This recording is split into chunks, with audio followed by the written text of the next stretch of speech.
Bonjour et bienvenue à tous, c'est l'heure du journal. Voici les titres. Le dossier d'Aivo est programmé pour la session criminelle du tribunal de Cotonou qui s'ouvre en mars prochain.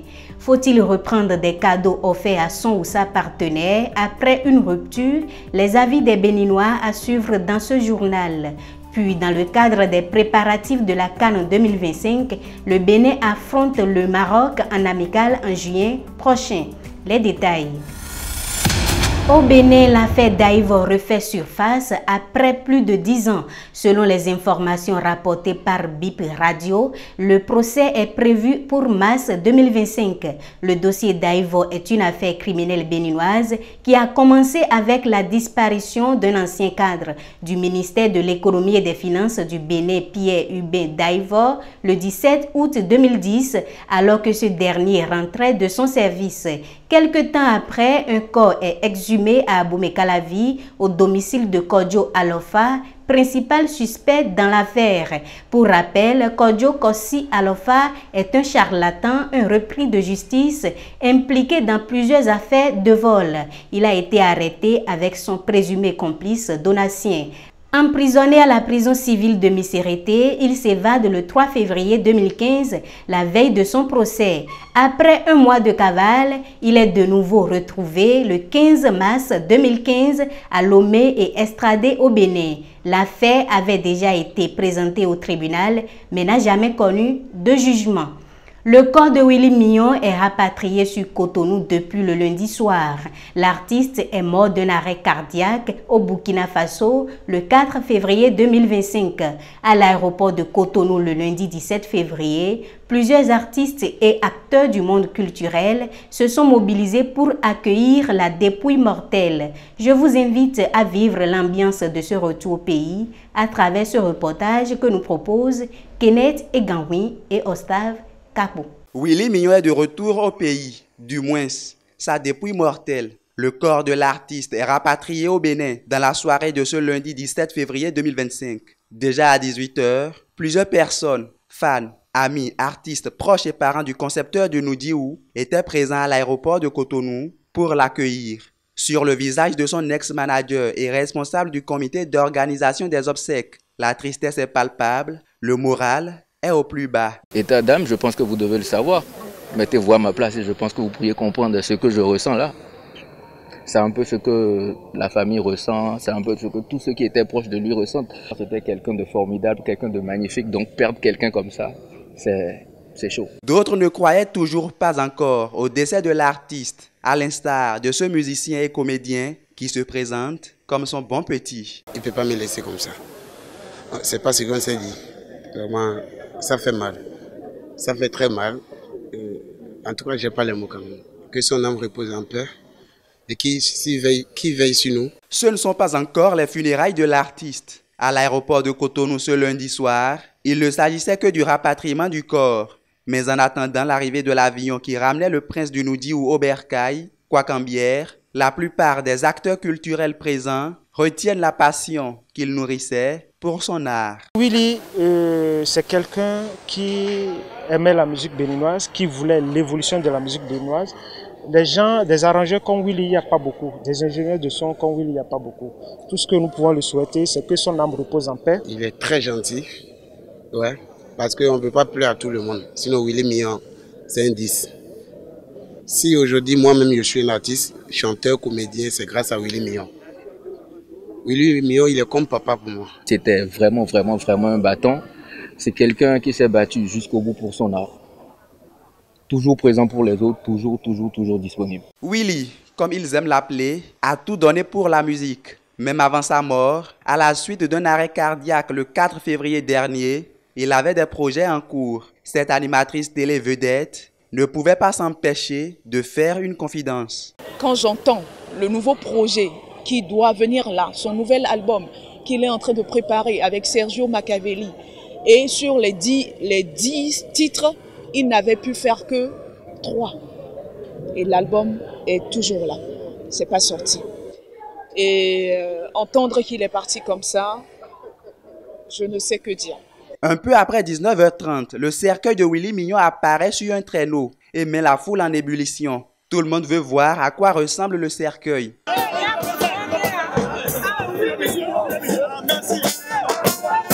Mais les choses iront très vite. La fanfare monte.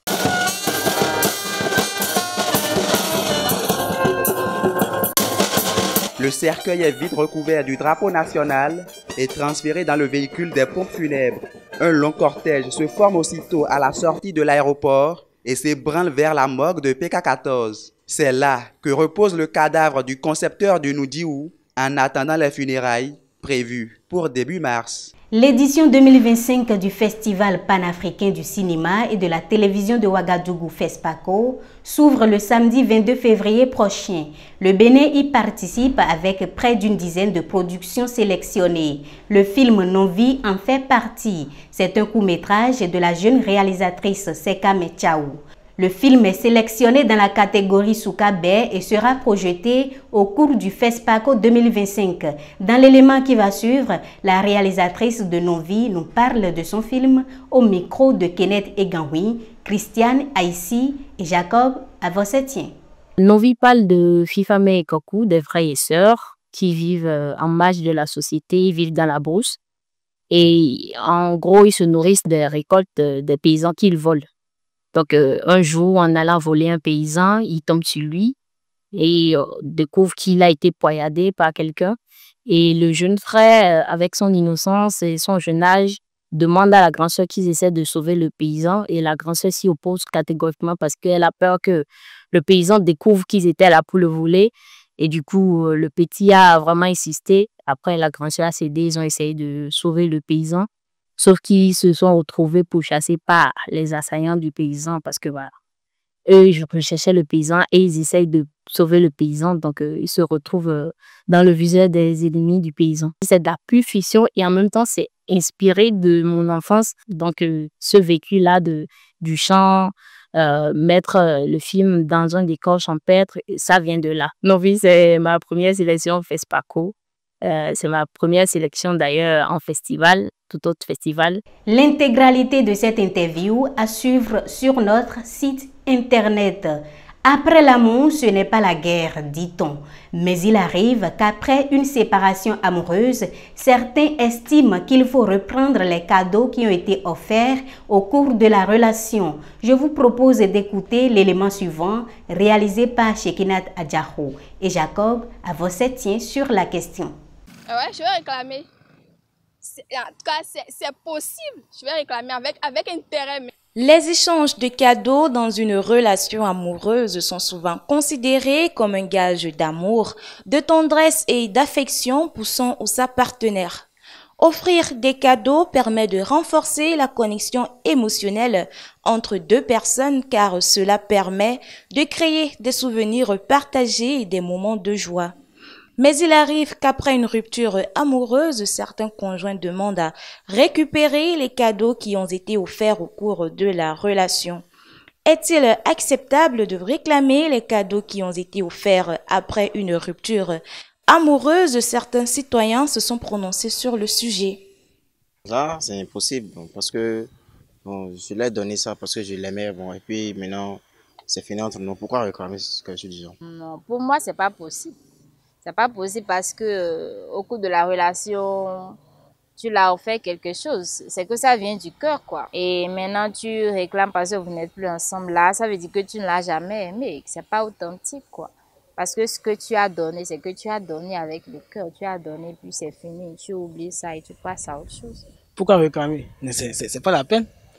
Quand tu le donnes, c'est pas générosité, pas amour que tu lui as donné le cadeau. Donc, c'est plus la peine de réclamer que le cadeau. Si que tu l'as aimé en temps, c'est plus la peine, peu importe le motif. On ne réclame pas. Tu l'as fait en temps, pas l'amour.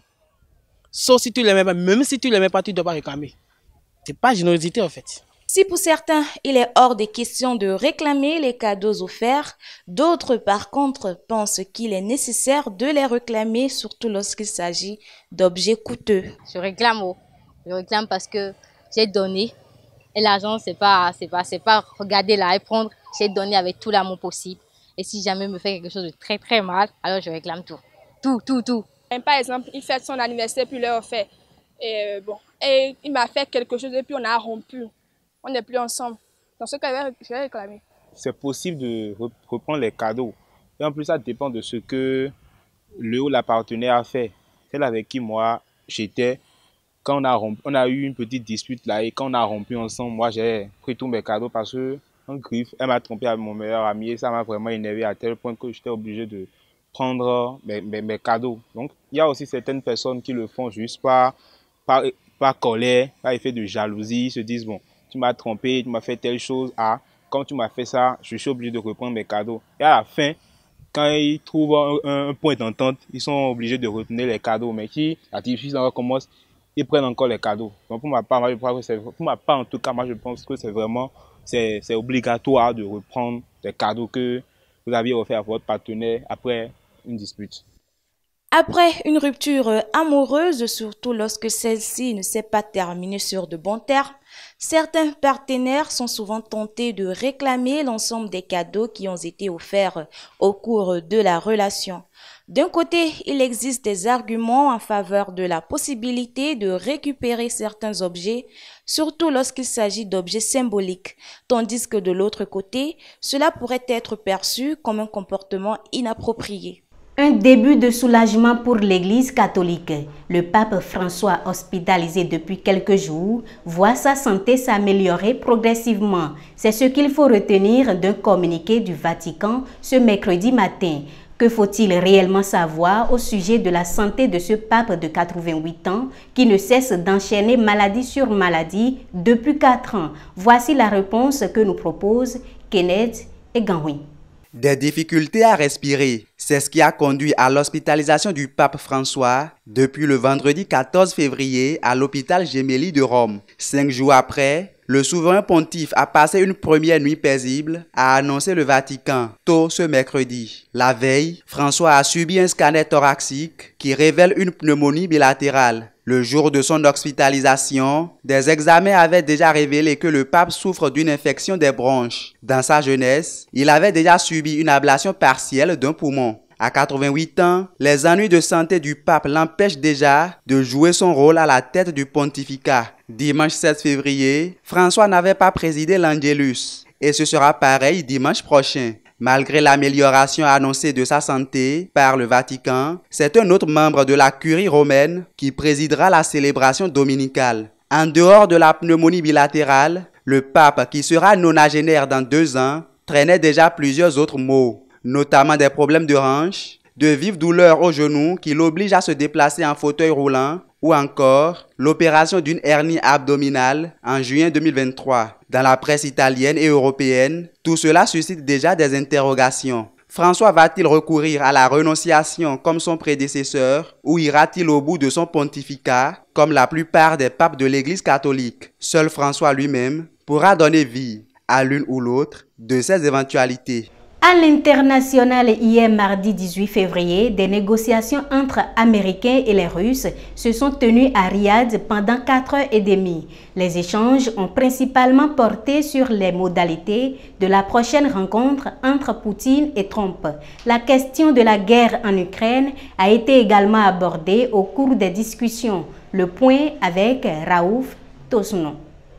Les pourparlers entre Américains et Russes ont eu lieu ce mardi à Riyad durant 4h30. Les paramètres de la prochaine rencontre entre Poutine et Trump ont été au cœur des discussions. L'affaire de la guerre en Ukraine a également été mise sur la table de discussion. Pour Yuri Ushakov, conseiller en politique étrangère du président russe Vladimir Poutine, la discussion a été fructueuse. Le ministre des Affaires étrangères russe Sergei Lavrov, quant à lui, dit avoir des raisons de penser que les Américains ont commencé à mieux comprendre la position de la Russie. Nous ne nous sommes pas contentés de nous écouter, nous nous sommes entendus, a-t-il déclaré lors d'une conférence de presse après la discussion qu'il juge utile. Du côté des Américains, l'état d'esprit est le même. La porte-parole du département d'État, Tammy Bruce, a rendu compte à travers un communiqué que Marco Rubio, le secrétaire d'État américain, et le ministre des Affaires étrangères russe Sergei Lavrov se sont entendus pour poser les bases d'une future coopération sur des enjeux géopolitiques d'intérêt commun et sur les opportunités économiques et d'investissement historiques qui émergeront d'une issue réussie au conflit en Ukraine. Les chefs de diplomatie américaine et russe se sont entendus pour désigner des équipes équipe de haut niveau pour commencer à travailler sur une issue du conflit en Ukraine dès que possible, de manière durable, pérenne et acceptable pour l'ensemble des parties. Pour le chef de la délégation américaine, la Russie serait prête à s'engager pour un processus sérieux pour mettre un terme au conflit. Selon lui, un accord sur l'Ukraine devra être acceptable pour toutes les parties. Des pourparlers sur des territoires seront lancés avec des garanties de sécurité. La date de la rencontre entre Trump et Poutine n'a pas encore été définie. Et pour l'un des négociateurs russes, il est trop tôt pour en parler.